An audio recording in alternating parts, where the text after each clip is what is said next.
Here's a mistake I see all the time. Developers hide content visually, but accidentally hide it from screen readers too. Let's fix that. First, why display none and visibility hidden don't work? Both of these CSS properties remove content from the accessibility tree, meaning screen readers can't announce it.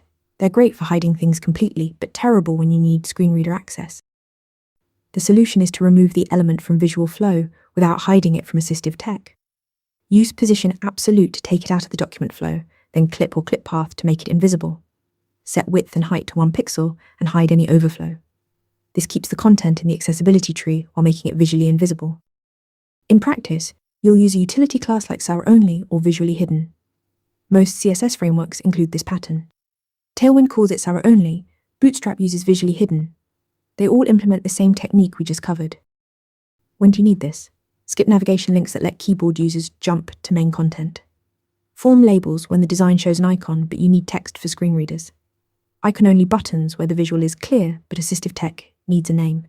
Anytime your visual design omits text that screen readers need. One quick note, area label and area label by can be alternatives for certain elements like buttons and links. But visually hidden classes work everywhere and are often more maintainable.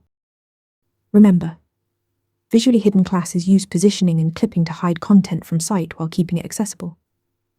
Now go make your interfaces more inclusive. Want to get better at answering questions like this?